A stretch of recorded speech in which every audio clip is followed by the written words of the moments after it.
Today we are going to discuss the factors affecting the drug absorption. In that, physiological factors. First one is age. In that, in children and infant, gastric pH is high and blood flow to GIT is low, while in elderly there is a reduction in gastric pH, which in the case of some drugs affects the solubility and thus will influence the rate of absorption. Furthermore, there is a reduction in intestinal blood flow, which would tend to delay or reduce the drug absorption. The first factor, physiological factor. Physiology means person related the person normal physiology related factors which are going to affect the absorption of drug. जे normal पर्सनच्या फिजिओलॉजीला physiology जी आहे ती affect करणाऱ्या ड्रगच्या ॲब्सॉर्प्शनला, त्यापैकी पहिला point जो आहे तो एजमध्ये चिल्ड्रन आणि इन्फॅन्ट्स, लहान मुलं जे आहेत आणि इन्फॅन्ट्स जे आहेत त्यामध्ये गॅस्ट्रिक पीएच जो आहे तो हाय असतो आणि ब्लड फ्लो टू द जीआयटीच्या कडेने जो ब्लड फ्लो आहे त्यालाच म्हणतो आपण स्प्लांचेमिक ब्लड फ्लो.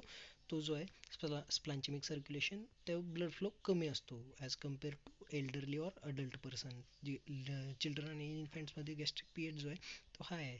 त्यामुळं हाय पी एचला म्हणजे अल्कलाईन पी एचला वीक ॲसिड्स जे आहे ते सोल्युबिलिटी व्यवस्थित होते. पण जर वीक बेस जर ड्रग असेल तर त्याचं ॲब्सॉर्प्शन जे आहे ते सोल्युबिलिटीवर डिपेंड असणार आहे. त्यामुळे त्याची सोल्युबिलिटी जी आहे वीक बेसिसची ती व्यवस्थित होणार नाही as compare to adult. In चिल्ड्रनमध्ये व्यवस्थित होणार नाही. त्यामुळे चिल्ड्रनमध्ये आणि अडल्टमध्ये पी एचचा आणि ब्लड फ्लो जीआयटीला कमी जास्त असल्यामुळे त्याचा फरक जो आहे तो ॲब्सॉर्प्शन ड्रगच्या ॲब्सॉर्प्शनवर दिसून येतो. Next is gastric emptying. आता गॅस्ट्रिक एम्प्टिंग म्हणजे काय? Gastric emptying is the passage of drug from stomach to small intestine. Passage of drug from stomach to intestine. थोड्या वेळासाठी स्टमकमध्ये जे आहे अन्न काय केलं जातं, मिक्सिंग प्रोसेस, चर्निंग प्रोसेस होते त्याच्यासाठी जो लागणारा वेळ आहे आणि त्या स्टमकमधनं ते कंटेंट जे आहे ते स्मॉल इंटेस्टाईनमध्ये एम्प्टी केलं जातं आणि त्याच प्रोसेसला काय म्हणतो आपण, गॅस्ट्रिक एम्प्टिंग. आता gastric emptying is delayed in case of drug को ॲडमिनिस्टर्ड विथ फूडचं जोपर्यंत व्यवस्थित चर्निंग होत नाही तोपर्यंत काय होणार आहे, गॅस्ट्रिक म्हणजे स्टमकमधले कंटेंट जे आहे ते इंटेस्टाईनमध्ये पास आउट केले जाणार आहेत. आणि त्यामुळे जर ड्रगसोबत तुम्ही फूड खाल्लं तर त्यामुळं त्याची प्रोसेस जी आहे ती डिले होऊ शकते. त्यामुळे गॅस्ट्रिक एम्प्टिंगचा जो लागणारा वेळ होता ॲज कम्पेअर टू फक्त ड्रग घेतल्यानंतर आणि as compare to drug plus food घेतल्यानंतर तो वेळ काय होणार आहे, वाढणार आहे. जर फूडसोबत ड्रग घेतला तुम्ही तर तो काय होणार आहे, वाढणार आहे. त्यामुळे गॅस्ट्रिक एम्प्टिंग डिले होऊ शकतं, वेळ लागू शकतो त्याला as compare to normal cases. Drug जर फक्त घेतला तर त्याला वेळ कमी लागू शकतो. त्यामुळे गॅस्ट्रिक एम्प्टिंग एक इम्पॉर्टंट फॅक्टर आहे ड्रग ॲब्सॉर्प्शनसाठी. जोपर्यंत तुमचं गॅस्ट्रिक एम्प्टिंग होत नाही तोपर्यंत ड्रग मेजर साईट कुठला आहे ड्रगच्या ॲब्सॉर्प्शनची, स्मॉल इंटेस्टाईन. त्यामुळे स्मॉल इंटेस्टाईनपर्यंत जोपर्यंत ड्रग जात नाही तोपर्यंत काय होणार नाही, त्याची ॲब्सॉर्प्शन व्यवस्थित होणार नाही. त्यामुळे गॅस्ट्रिक एम्प्टिंग जो आहे तो टायमिंग जो आहे तो लक्षात घेणं गरजेचं आहे. Next is rapid gastric emptying is required when drug is best absorb from distal site of intestine. Next is gastric emptying. Rapid gastric emptying is required when drug is best absorbed from distal site of intestine. Rapid gastric emptying कधी आहे, ज्यावेळेस इंटेस्टाईनमध्ये drug जो आहे तो जास्तीत जास्त वेळासाठी ठेवायचा आपल्याला. कारण इंटेस्टाईनच्या शेवटच्या डिस्टल पार्टमध्ये शेवटच्या भागात इंटेस्टाईनच्या ड्रग ॲब्सॉर्ब होते.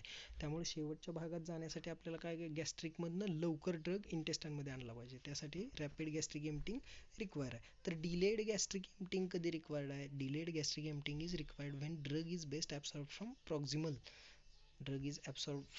प्रॉक्झिमल साईड ऑफ इंटेस्टाईन. म्हणजे वरच्या बाजूला, इंटेस्टाईनच्या वरच्या बाजूला ज्यावेळेस ड्रग ॲब्सॉर्ब होत असेल त्यावेळेस डिलेड गॅस्ट्रिक एम्प्टिंग रिक्वायर्ड आहे. त्यामुळे depending upon drug gastric emptying should be there. these are the some of the factors which affect the gastric emptying. आता गॅस्ट्रिक एम्प्टिंग टाइम डिले होऊ शकतो, कमी होऊ शकतो. त्यामध्ये फॅक्टर्स वेगवेगळे दिले आहेत, जसं की व्हॉल्यूम आहे, टाईप ऑफ मील आहे, ऑस्मॅटिक प्रेशर आहे, physical state, body position, viscosity कशी आहे खाल्लेल्या फॅक्टर्सची, ते जे आहे ते इम्पॉर्टंट फॅक्टर्स. आता व्हॉल्यूममध्ये काय दिलं त्यांनी, larger the starting volume the greater the initial rate of emptying. Starting volume जर मोठा असेल तर इनिशियल रेट ऑफ एम्प्टिंग जो आहे तो जास्त असतो. After this initial period the larger the original volume the slower the rate of emptying. आता ओरिजिनल व्हॉल्यूममध्ये काय होणार आहे, ओरिजिनल व्हॉल्यूम म्हणजे कंटेंटमध्ये जी आयमध्ये आलेलं जे कंटेंट आहे ते हळूहळू काय होणार आहे, वाढणार आहे. त्यामुळे ओरिजिनल व्हॉल्यूम मोठं होईल तसं तसं गॅस्ट्रिक एम्पटिंग काय होणार आहे, कमी होणार आहे. आता next physical state, body position. Body पोझिशनमध्ये काय दिलं आहे बघा, rate of emptying is reduced in a patient lying on left side. Gastric emptying जर तुम्ही जेवण करून जर डाव्या बाजूवर एका साईडला जर झोपला तुम्ही डाव्या साईडला, तर काय होणार आहे, गॅस्ट्रिक एम्पटिंग कमी होणार, म्हणजे डिले होणार आहे, उशीर होणार आहे. त्याच केसमध्ये जर तुम्ही उजव्या बाजूला तोंड करून जर झोपला तर त्यावेळेस काय होणार आहे, गॅस्ट्रिक एम्पटिंग फास्टर होणार आहे. आणि अपराईट पोझिशनमध्ये म्हणजे स्टँडिंग पोझिशनमध्ये जो आहे तो गॅस्ट्रिक एम्पटिंग फास्टर असतं ॲज कम्पेअर टू अदर. बाकीचे जे फॅक्टर्स आहेत ते फक्त इनलिस्ट केले तरी चालतील, आणि हे फक्त फॅक्टर्स तुमच्या माहितीसाठी दिलेले आहेत तिथं. गॅस्ट्रिक एम्पटिंग म्हणजे काय, की जी आयचं कंटेंट म्हणजे स्टमकमधलं कंटेंट जे आहे ते स्मॉल इंटेस्टाईनमध्ये पास आउट करणे, या प्रोसेसला काय म्हणतो आपण, गॅस्ट्रिक एम्पटिंग. मग आता इंटेस्टाईनमध्ये आल्यानंतर नेक्स्ट जो आहे तोच फॅक्टर आहे इंटेस्टिनल ट्रान्झिट टाईम. आता इंटेस्टाईनमध्ये जास्तीत जास्त वेळ आणणं राहतं, कारण का तिथं काय होणार आहे, आपलं ॲब्सॉर्प्शन होत आहे. मेजर साईट ऑफ ॲब्सॉर्प्शन कुठले आहे, स्मॉल इंटेस्टाईन. त्यामुळं इंटेस्टाईनमध्ये जो वेळ लागणार आहे फूडला किंवा ड्रगला, त्यालाच काय म्हणतो आपण, intestinal transit time. Since intestine is the major site of absorption site for many drugs, long intestine transit time is desirable for the complete absorption of drug. म्हणजे जर ड्रगचं कम्प्लीट ॲब्सॉर्प्शन व्हायचं असेल तर त्यासाठी इंटेस्टिनल ट्रान्झिट टाईम काय पाहिजे, जास्तीत जास्त पाहिजे, जेणेकरून ड्रगचं आपल्या कम्प्लीट ॲब्सॉर्प्शन होईल. नाहीतर काय होणार आहे, कम्प्लीट ॲब्सॉर्प्शन होणार नाही. Intestinal transit time is influenced by the factors like food, disease, drug. जसं की गॅस्ट्रिक एम्पटिंग वेगवेगळ्या फॅक्टर्सने इन्फ्लुएन्स होतं, तसंच इंटेस्टिनल ट्रान्झिट टाईम पण काय होणार, वेगवेगळ्या फॅक्टर्सने, जसं की फूड, डिसीज किंवा ड्रग्जनं अफेक्ट होणार आहे. दुसरे अदर ड्रग्ज जर असतील त्यानुसार त्यांचा पण इंटेस्टिनल ट्रान्झिट टाईम जो आहे तो डिफरंट असणार आहे as compare to individual drug.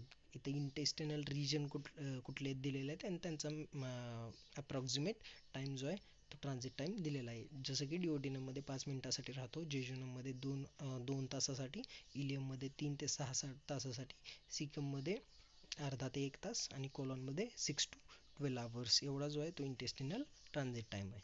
Next is gastro intestinal pH. PH हा इम्पॉर्टंट फॅक्टर आहे ड्रगच्या डिसइंटिग्रेशन, सोल्युबिलिटी, डिझॉल्युशन आणि स्टॅबिलिटीसाठी. त्यामुळं गॅस्ट्रो इंटेस्टाईन पूर्ण अन्ननलिकेचा जो आहे आपल्या पचनसंस्थेचा पीएच एक नाही. जसं की आपण हळूहळू स्टमक पासून कोलॉन किंवा रेक्टमकडे जाईल तसं तसं पीएच जो आहे तो बेसिक व्हायला चाललो होतो. म्हणजे काय, पीएच हळूहळू वाढायला लागतो. मूव टू द 14 म्हणजे 7 पासून ॲसिडिककडून बेसिककडे पीएच हळूहळू मूव्ह व्हायला लागतो. त्यामुळं जसं जसं पीएच चेंज होत जाईल तसं तसं त्याच्यावर पीएचचा परिणाम काय होणार आहे, ॲब्सॉर्प्शन होणार आहे, ड्रगचे ॲब्सॉर्प्शन. कारण का, जसं की वेरियस फॅक्टर्स, डिसइंटिग्रेशन, ड्रगचं सोल्युबिलिटी, डिझॉल्युशन, हे फॅक्टर्स जे आहेत ते अफेक्ट होणार आहेत पीएचनं, आणि त्यामुळे ड्रगचं ॲब्सॉर्प्शन इनडायरेक्टली त्यांचा इफेक्ट कशा होणार आहे, ड्रगच्या ॲब्सॉर्प्शनवर. त्यामुळे गॅस्ट्रो इंटेस्टिनल पीएच हा एक फिजिओलॉजिकल फॅक्टर इम्पॉर्टंट आहे कशामध्ये, ड्रगच्या ॲब्सॉर्प्शनमध्ये. Fifth is blood flow to the GIT.